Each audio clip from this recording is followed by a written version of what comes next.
as the bad wolf, Rose Tyler, from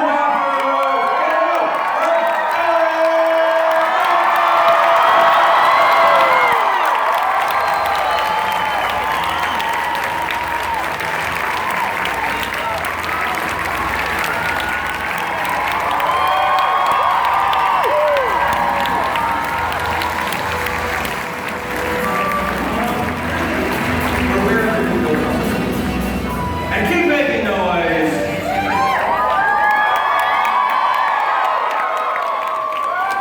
He is the 10th Doctor. He is right backstage. Give it up for number 10, the Doctor, the Time Lord, Mr. David Tennant.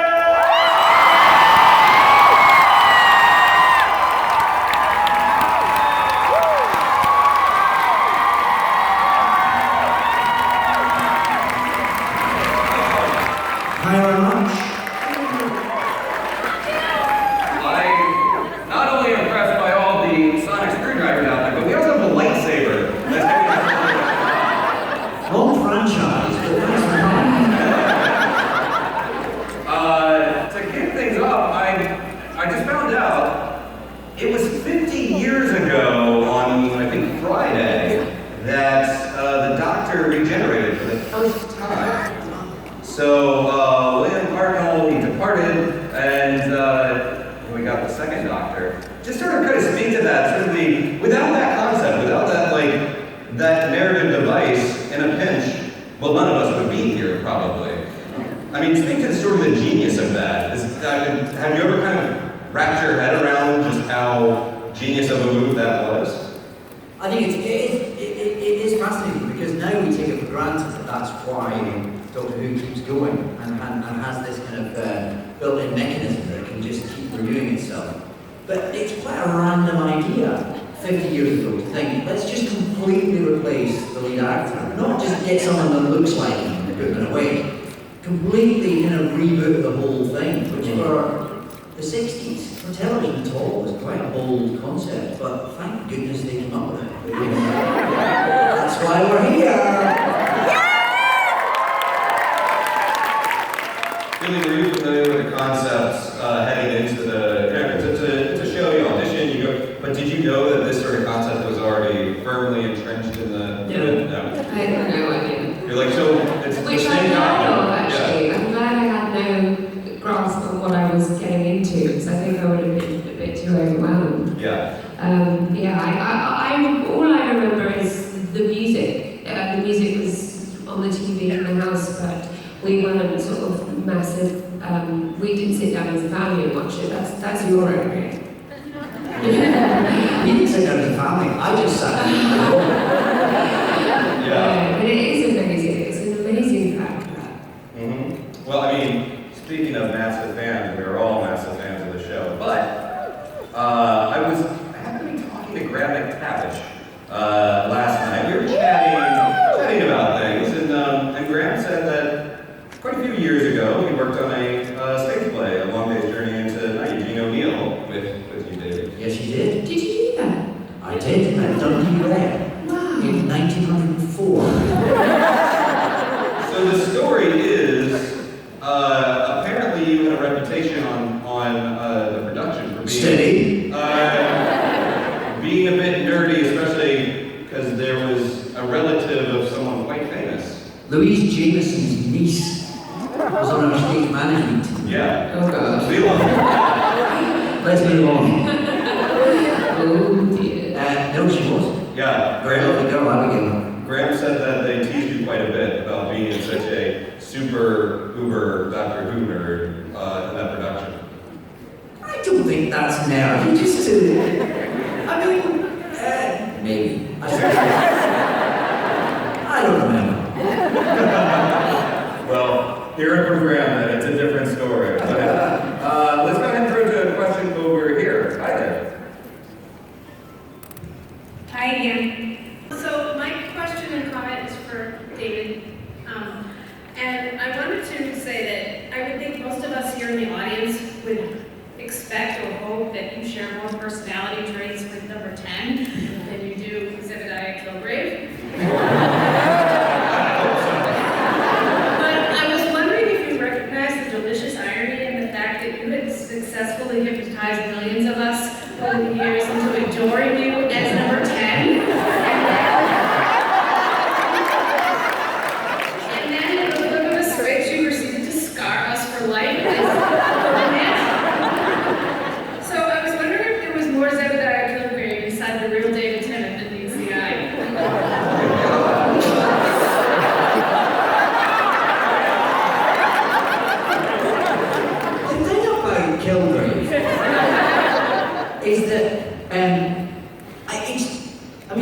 he's quite damaged. Obviously, he does some things that are quite reprehensible. But I think if you were in that world where your every whim was acquiesced to, if you lived in that bubble of people obeying everything that you do, I sort of defy anyone to maintain a psychology that you could be proud of. So I think Kilgrave sort of represents what the kind of pit any one of us might fall into if we were surrounded by that sort of. Because you got no way of knowing, you got no way of building a moral framework around yourself. I don't know why I'm saying that. Maneuvering around the question, which just concerns me even further.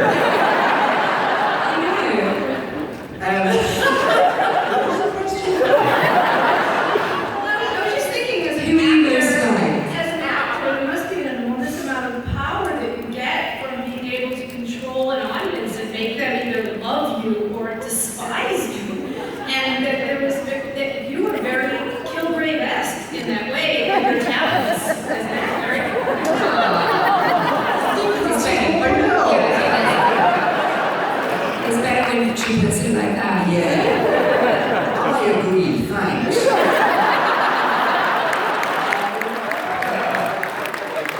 Well done on being so believably sadistic and cruel, and are you like that in real life? Yeah. Thanks. On a lighter note, hi there, what's your question right in front of me? Okay, my question is, which Shakespeare war did you like better, Hamlet or Much Ado About Nothing?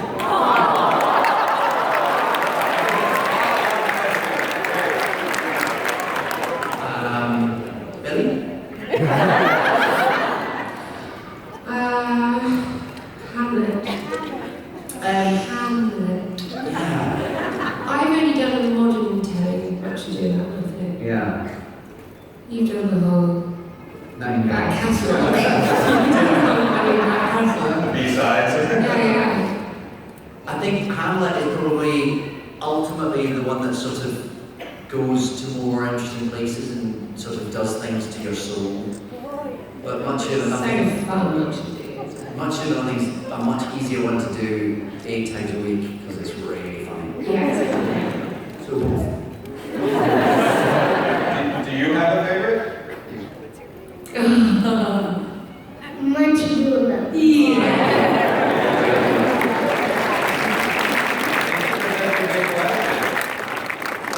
No pressure, but that question was really cute, so...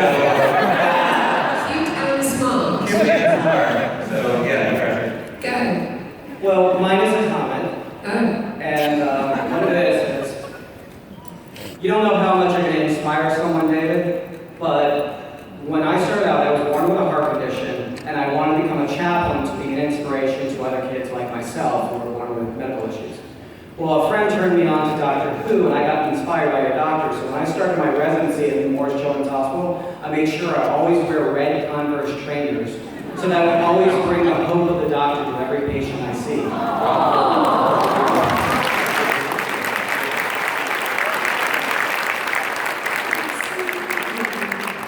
I still continue that at an adult hospital I work at where I wear a TARDIS lanyard now, but still always the hope of the doctor. That's too far. That's not too far.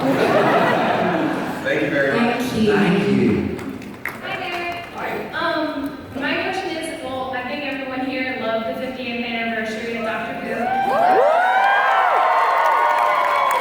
My question is, what was your favorite like behind the scenes moment, either with some of the cast or like a blooper?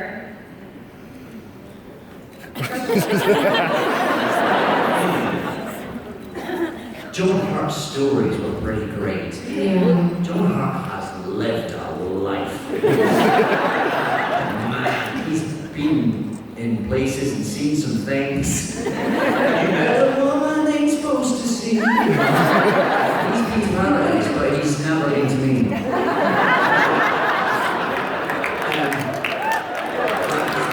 Like 20% of people understood that.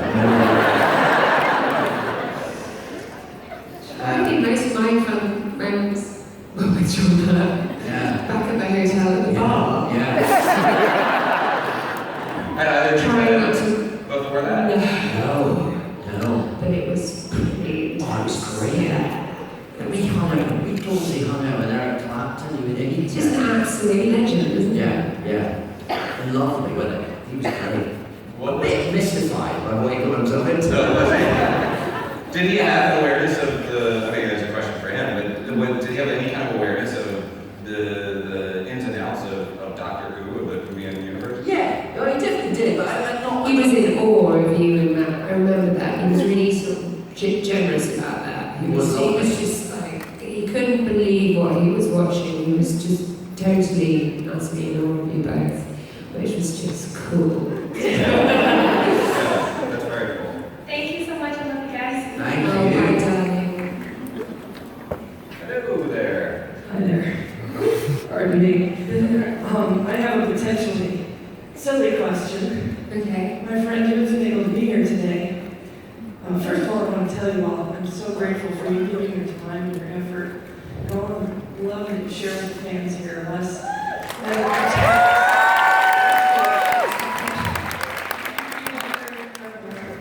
Thank you. And my silly question is for David, for my friend Cheryl, who's not here today.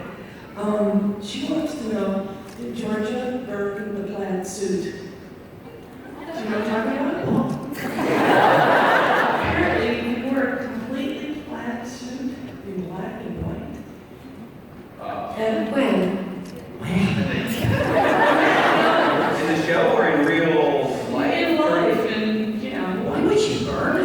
that That's was a story. that was her question, David. Or ask her to just stand it. What black suit is so I don't know. I don't know A, what suit we're talking about, or B, why my wife would have burnt it. What was your favorite board game as a kid? What's your favourite board game? Yeah, really. Oh, mine? Not Monopoly. No, not Monopoly. Monopoly always starts well.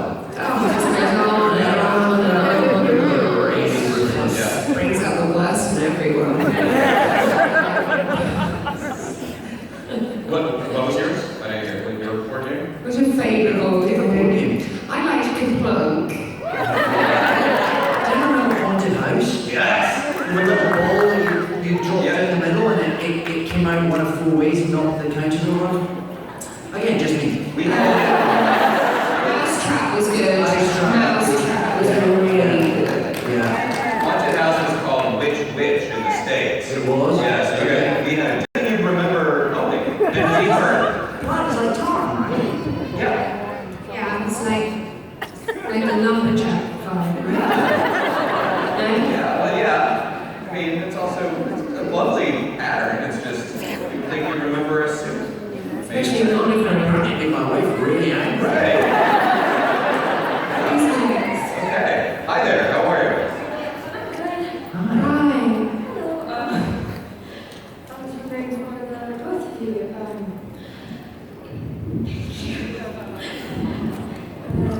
you're both really popular, but with popular you probably get a lot, or at least a little bit of hate from people. So, as someone who cares very deeply about what other people think, how do you react? How do you deal with that? Okay. Great question. It's really vulnerable and lovely. Yeah. Go on. How do you deal with haters? By trying to ignore it. By never buying the Daily Mail.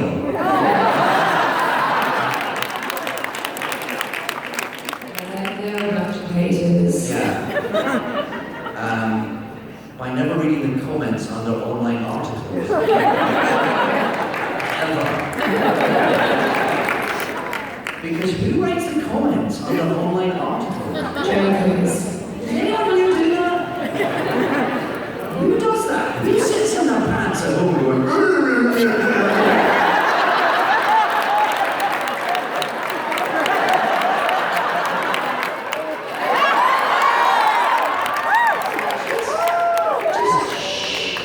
Do you read the reviews for performance? Okay, for instance, we stepped into Doctor Who. Did you read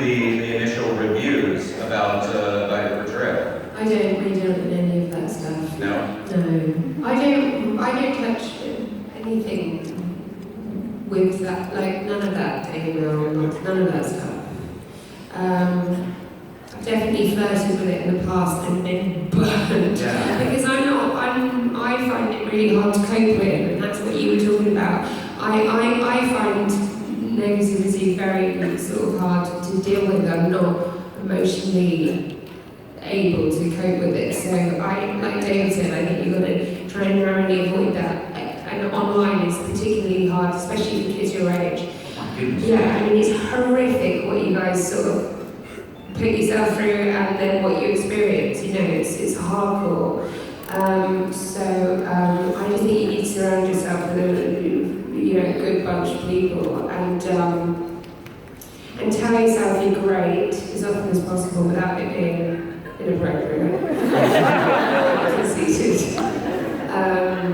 But yeah, I don't know many people who can sort of sail through paces, you know?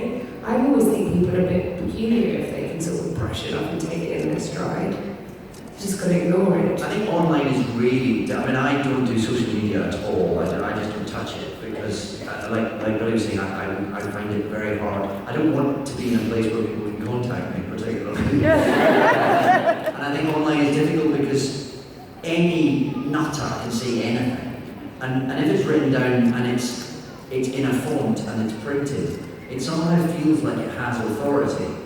Whereas it's really, that's just someone standing on a street corner shouting gibberish, really. But when it's on a printed page or on a screen, it somehow takes on a sense of being correct or being an opinion that you have to take credibly, and of course you don't, but that's a hard lesson to learn, so avoid would be my That's the classic advice, isn't it? It's like mum and dad advice, which we are now.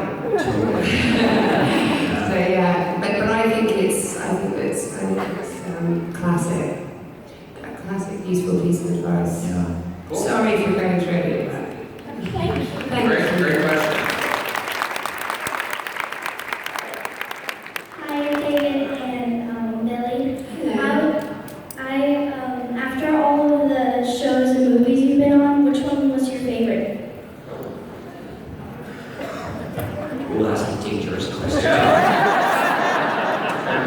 I find favourites really hard because I think every single job you do, and that's the beauty of what we do for a living, is so varied, and you're meeting a new bunch of people every single time, and the material is always different, thank God, and so it's so hard to pull out a favourite. I'm very fond of the Who days because it felt, well, it was the beginning of my acting career basically, so that had a very special place sentimentally, and I met some really great people through that. But then, I've had a laugh on pretty much every job I've done. Yeah. How are you? Yeah, I think it's usually what you're doing at the time. Yeah. Unless you're having a bad experience. And I've been very lucky to have very few bad experiences, I think. A couple, but mostly I've had a good time. So you try and sort of live at the moment, I think. Like Billy said, Doctor Who will always have a fond, special, be full of fond memories. Because it lives with us, And it carries on. Yeah, I'm not flying around the world to do duck patrol conventions. So it sort of remains part of your life in a way that most jobs don't. But I think we've both been very lucky to have had nice experiences and to continue to have nice experiences. Yeah. Thank you.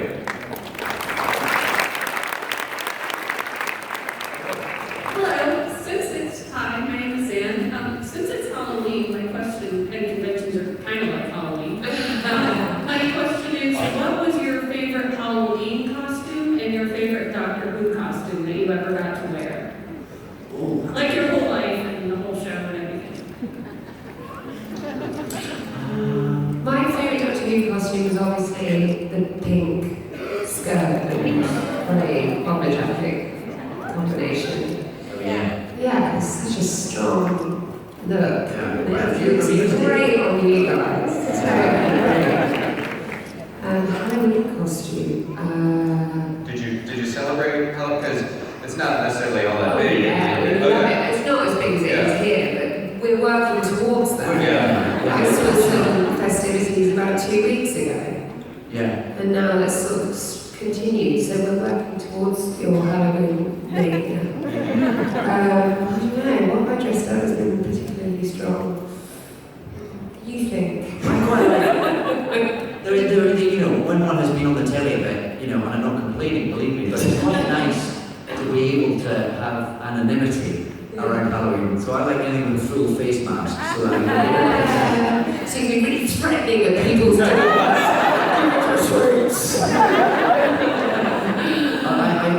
I found a Groove from Despicable Me. Yeah.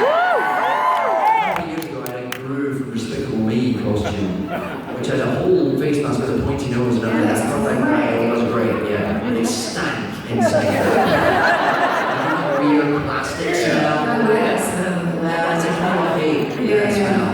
Yeah. So that was fun. In Doctor Who, I suppose my favourite was probably the outfit I wore most. The Brown suit and the shabby Converse and all that.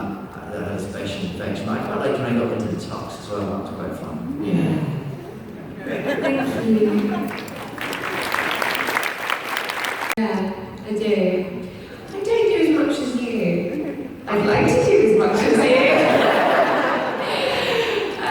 I really like it. Yeah, it's great. You have to learn any lines. That's what's It's so great not to learn lines. 10 out of 10 like. You do it a lot increasingly when you do things like that. There's somebody now doing a behind the scenes shot. Or, I tell you what, we're just going to film you because the animators like to see your face. You're like, oh great, I didn't pull my hair. That'll be on YouTube by the end of the day. The thing is, it's an interesting debate whether it's me on Tree Food Home. It depends what season you're watching. And I couldn't do it after season 1. So it's not always me. We only got to see season 1. It That's never. fine. Just it goes downhill quite quickly. It's a kids' CBeebies show. Tree Food Home. Oh, sweet. Yeah, it's very good. Season 1. Don't go past that. Thank you. So my question is for David. It's regarding a role he played in Harry Potter and the Goblet of Fire, I believe. I was wondering, how did it feel to take the place as the villain, replacing Mad-Eye Moody and trying to kill Harry? Spoilers. Well, it's quite weird because I'm sort of playing the main villain, although it's not me for most of the film. So it's a bit weird that Brendan Gleeson is me more than I'm me. And I feel what's nice about it is I did like 12 days. I mean that shot for an entire year. That movie. They took quite long because the kids were still in school back then. And so it was quite restricted filming hours. They were shooting for 12 months, which I think I did 12 days.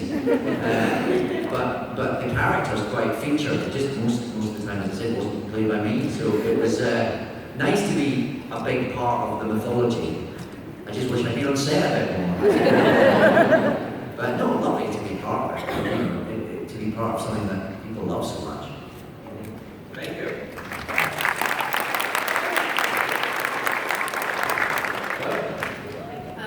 Hi, I'm Madison. Hi.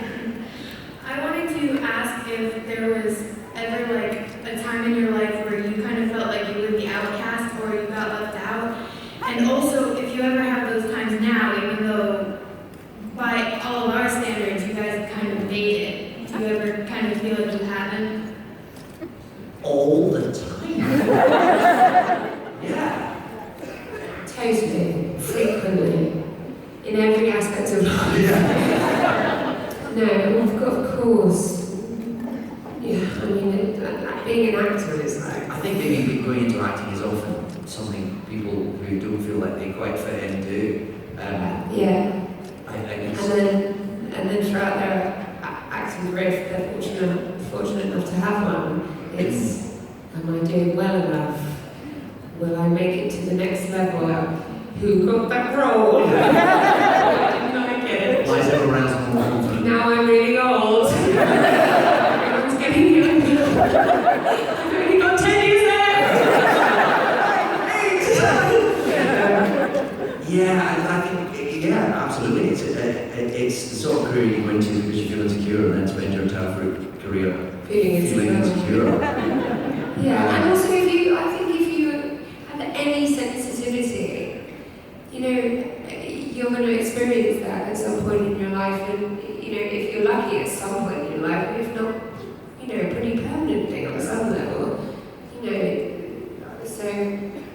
I was never one of the cool kids at school. I was very far away from being one of the cool kids at school. I had a bad haircut, and I had cheap glasses that always had sellotape on the rim. Of course, now that's really trendy. All that.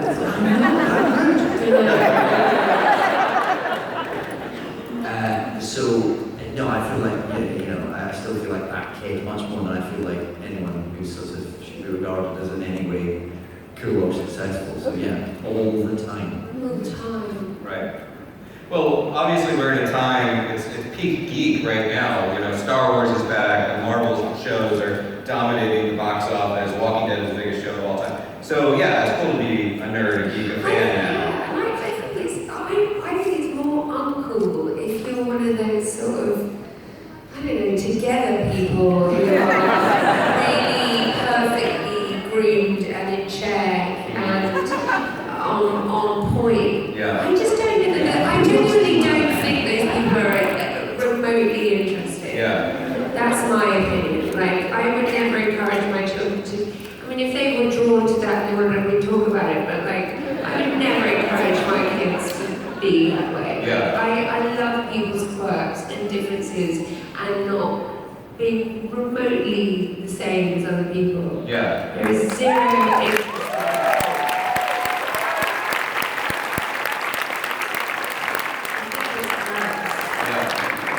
Okay, but so 11 years, 10 years ago when you were But then entering I was this growing show. up and I've managed to kind of move through that, but Yeah. trying to appeal to everyone, but there's nothing in there.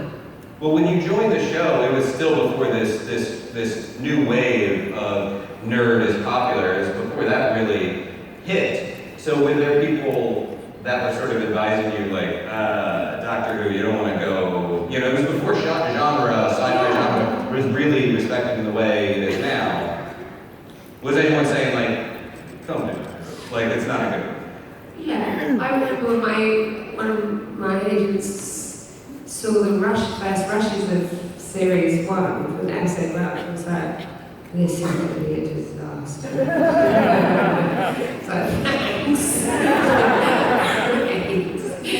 And it was nothing like that. Did people warn you off? Yeah, they did actually. Even by then, well, the show still hadn't come out really, I suppose, when I was looking at coming into it, but people were announced of it, definitely. People who've actually since come up to me and gone, can't believe I told you not to do that. So there was a bit of that, definitely. Without a doubt, one of the things that appealed to me about Doctor Who when I was a kid was that it was a hero who wasn't the sort of chisel-jawed, straightforward kind of action hero. He was a geek. And that was powerful, and that was empowering, and I suppose that was something I identified with at that age. So because the Doctor could have had specs with sellotape around the leg, and that would have been okay. Quite a good idea, actually. There's something terribly wonderful about the fact that has become a little bit cool. So yeah, the geeks shall inherit. Bring it on. Does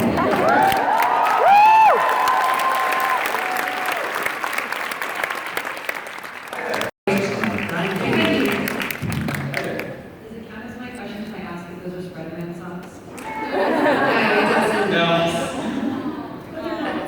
No, they are, yeah, they are.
like for Billy to work with the incredible David Tennant. And that con for both of you. For me, when I came into Doctor Who, I was all very new and very scared, and Billy was my absolute lifeline through those first crazy times. And if I hadn't got to stand next to Billy in most of the shots, I think I would have been at sea. So for me, it was a rare and wonderful thing that I am forever grateful for. And I was really grateful and really happy because I was going to leave as well. when Eccleston said he was leaving, I was like, God, I should go too. What's happening here? I thought we were on to something. And then, as I've said so frequently, I met David, and that sort of changed everything. So I was thrilled and excited, and also really on an emotional level, and then also just buzzing to work with you as an actor. So.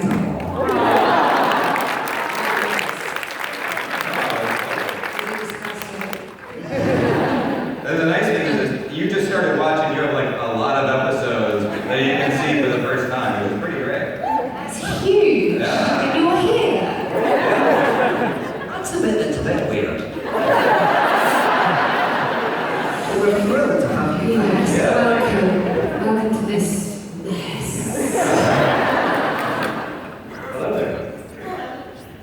So my question was, looking back, knowing now how big the 10th Doctor and Rose have become and how important they are in everyone's hearts, would you have changed anything while you guys were in Doctor Who? Ooh. Would we have changed anything? No, I wouldn't have changed a thing. Is that the song lyric? I think it is. Probably. Yeah. I wouldn't have changed anything. No, I Maybe. think I would have done.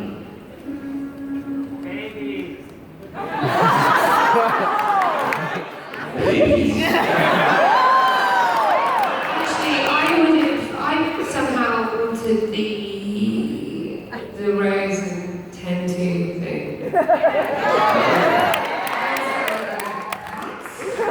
Was she cocked off with a copy? Yeah. Yeah. Yeah. But it's better than being alone, but is it? I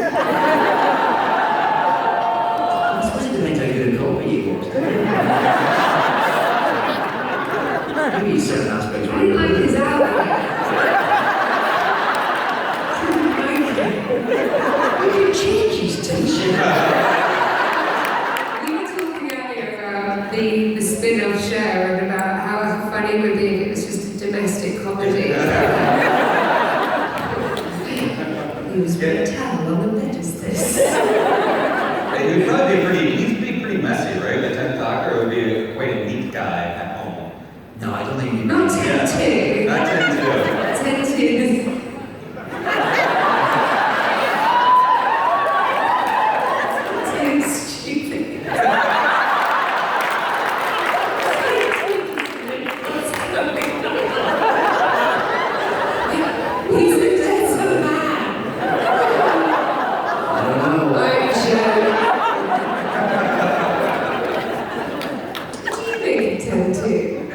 I thought he was very handsome.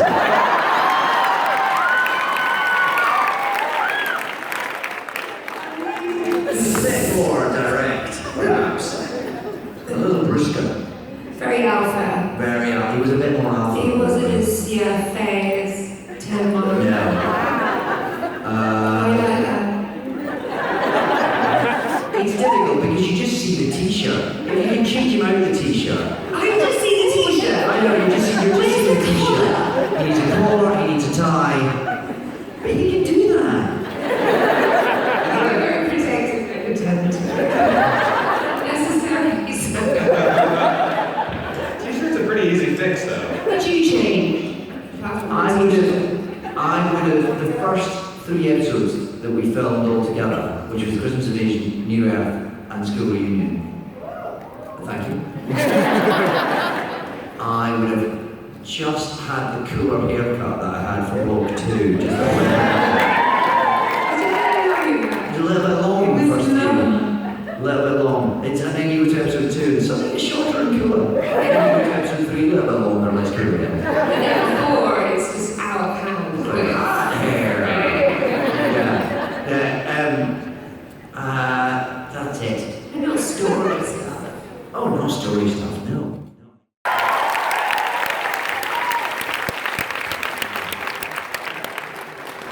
Hi, what's your question?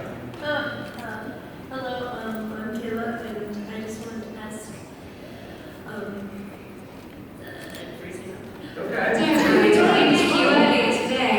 Yeah. In the photos, I remember. Your dad always had the picture. Is that right? That happened? I don't know, maybe not. Oh God. Take your time, take your time. Do you want me to take 1 second and come right back to you? Yeah? Okay, that's cool. That's totally all right.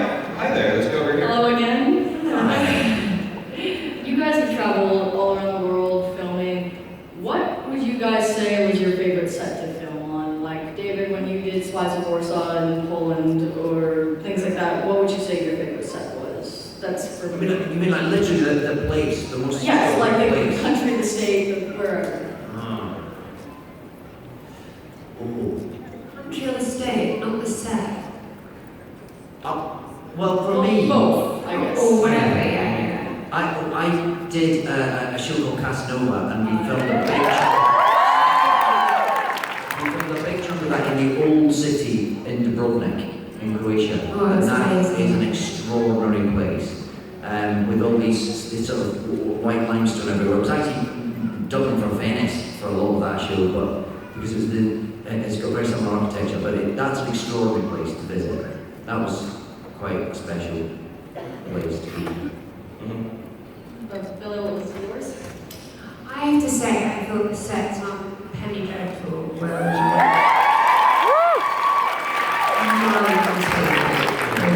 just all of them. Like Frankenstein's Lab was like, it just blew my mind what those guys did. I've never seen sets like it.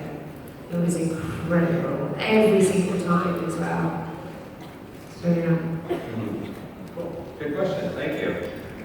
Thank you. My question was, do you think girls will ever truly be happy with 10-2, or do they should try to reach out to 10? Oh, and see, you had to make it an awkward, like, Jerry Springer question. How terrible is her relationship with 10-2? She's like secretly emailing 10. She still has the cell phone.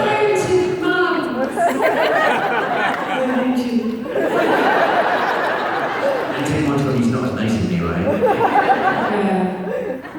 Oh, I don't know. What you on? I don't know. I think it's a sham. Yeah, I think the thing about Little Rose is that she's not disloyal, so I think she made her bed, she'll lie in it. So I tend to.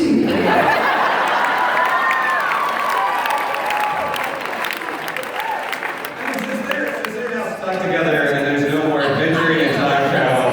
This thing with Bill. I know. There's gonna be like fan fiction about this now. What kind of jobs? Because they would have to get jobs. You go to work every day. What kind of jobs would Rose intend to? No, hang on. But the doctors threw him a bit of TARDIS so they could grow their own TARDIS. That was the thing, wasn't it? Oh, okay. Yeah, they're still doing like sci-fi stuff. They're still traipsing around writing But I just like in it. another dimension. Yeah, but it is nice if they, you know, I don't know, if they have to do some normal stuff as well. It's just better for the story. Yeah. Ship bills. Like, yeah, Rose runs her own chip shop. Why didn't you get me started? I asked for started. That's not giving me a reaction. Maybe. Hi there. Hi, I love you both in Doctor Who. You're my favorite characters on there. But my question actually is for David about my absolute favorite movie, The Decoy Bride.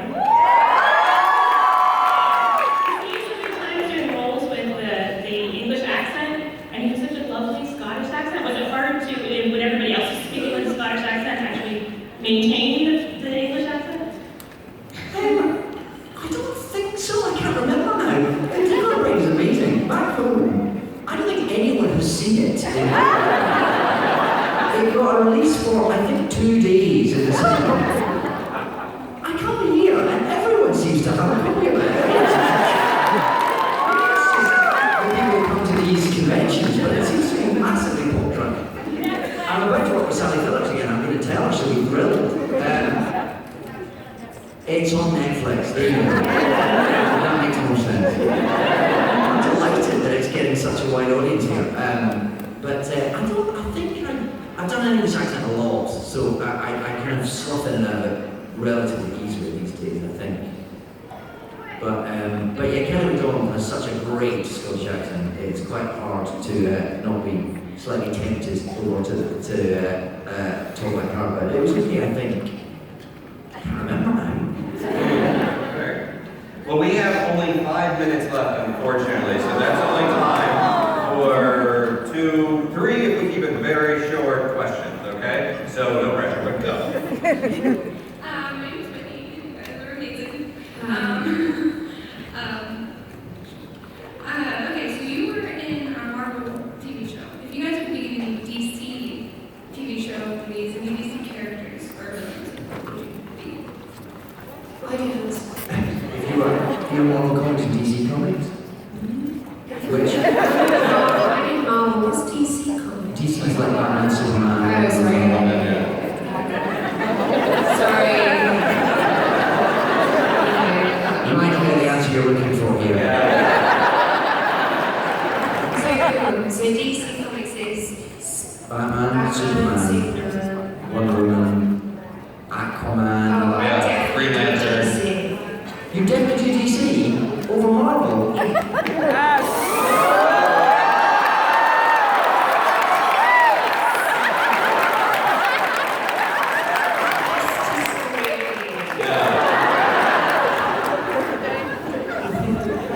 She says to the man wearing the Hulk shirt and Spider-Man socks, and God knows what else is higher. Well, There we are. good Yeah. luck. Sorry. Okay. All right, hi there. If you could be any of the aliens in Doctor Who, what would you pick? Oh, cool. Wow. Ooh. What should we be? I said if I could be any, you go first. Okay, if I could be any, because I'm doing a pretty good time.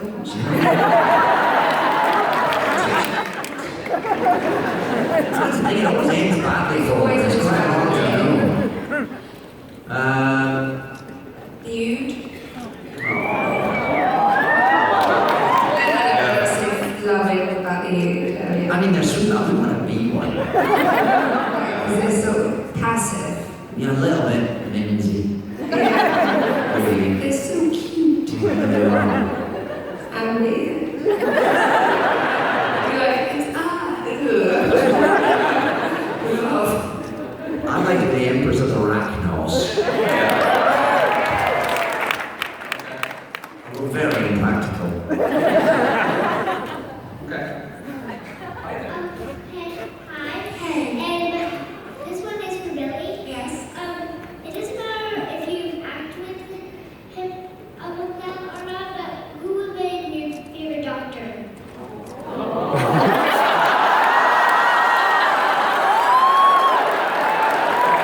Very dangerous question to end on. David, obviously, is my doctor.